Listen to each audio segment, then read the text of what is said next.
Hey there, it's Clay with modernlove.life, and this is Relationship Inner Game. Now, today I'm going to be sharing with you my personal experience with no contact. A lot of people may not realize this, but a long time ago, I actually went through a series of breakups with a woman that I was in a relationship with for 7 years. And we were high school sweethearts, and that kind of, bled on out into my early and sort of mid-20s. And during this time, we broke up and got back together a couple of times. And this is what really kind of set me down the path towards learning about breakups and relationships and how to have the best possible outcome in the dating and relationship world, okay? Specifically, the second time that we broke up, I actually decided to do no contact. The first time, that's a whole weird story that we don't need to get into right now. But the second time that we broke up, I remember I was actually afraid of doing no contact to begin with. I was actually, I'd been reading about it on forums and stuff like that, and I was afraid to do it because some weird irrational side of me was afraid that my ex would forget about me or move on or something like that.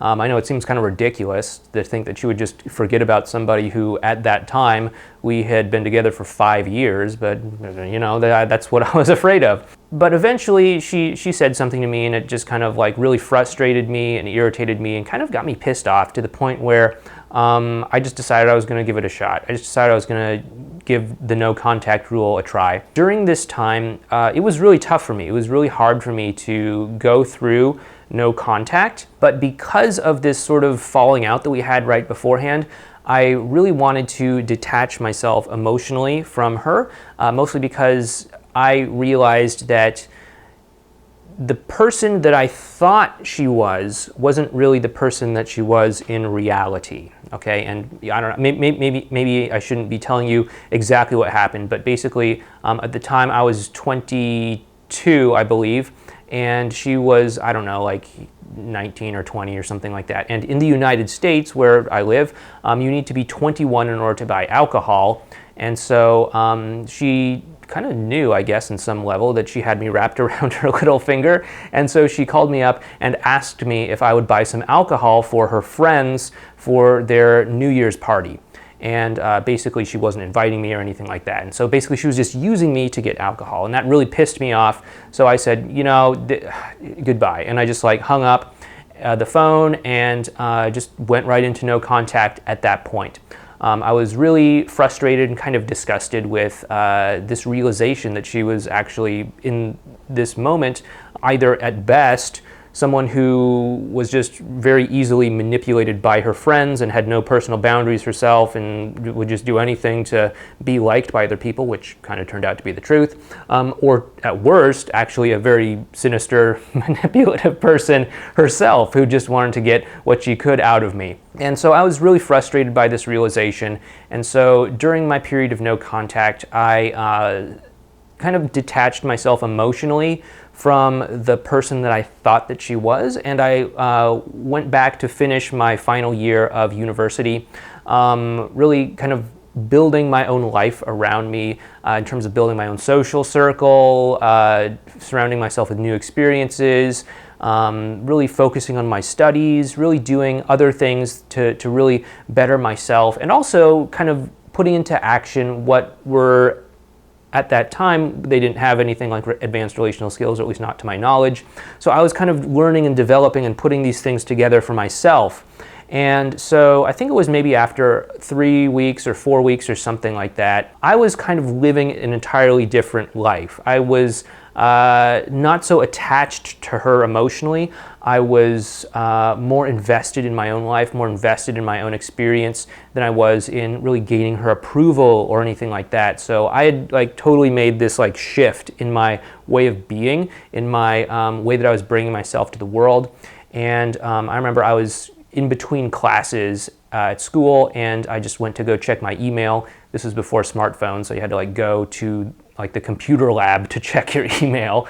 So I checked my email, and I saw that she had reached out to me. She said something to the effect of, "Hey, I just miss you so much. I'm tired of playing this game. When can we talk?" or something like that. And I had to zip off to my next class, so I just wrote her back really quickly. "Hey, I'm about to go to my night class. I'll call you when I get out." I turned my cell phone off because, you don't want to be that asshole in class whose phone goes off while the teacher's talking. So when I got out of class, I turned my phone back on and I saw that I'd missed, I think it was like 3 or 4 different phone calls from her.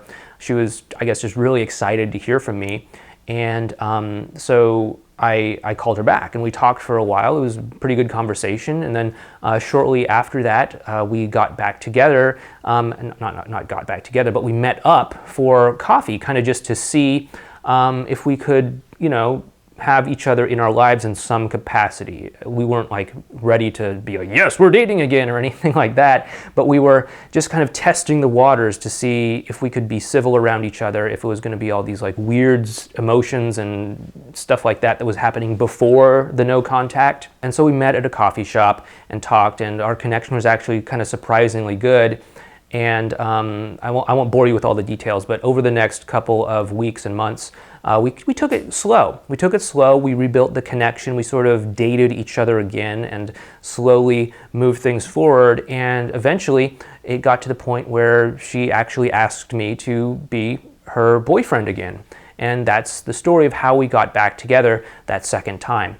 And we stayed together for another 2 years after that until we both kind of came to the realization that we wanted different things out of life. We didn't really want the same things. Like I told you before, we were high school sweethearts, and that worked out really well when we were in high school. We were in our little small town that we grew up in and all of that stuff. But as we were becoming more adults and getting out into the real world, it became more and more evident that sort of our values and what we wanted for ourselves really weren't compatible with one another. And so we eventually decided to part ways at that point for the final time. But that is my experience with no contact. That is how it has worked. And that is sort of the seed, the root of what has eventually become active no contact, which is what I currently teach people who want to get back together with their ex. So yeah, I hope my no contact experience has helped you. I hope that it has maybe given you some insights or helped you find something that you've been looking for. If you do want some help getting back together with your ex and you're watching this over on YouTube, just head on down into the description below this video and you'll find a link that'll take you to our website, relationshipinnergame.com. You can just fill out this short little questionnaire. It will take you like a minute. That'll just kind of tell me where you are. Are you trying to get back together with your ex-boyfriend, your ex-girlfriend? How long has it been? Do you guys hate each other? Do you still talk to each other? You're not talking at all? Just some basic questions like that.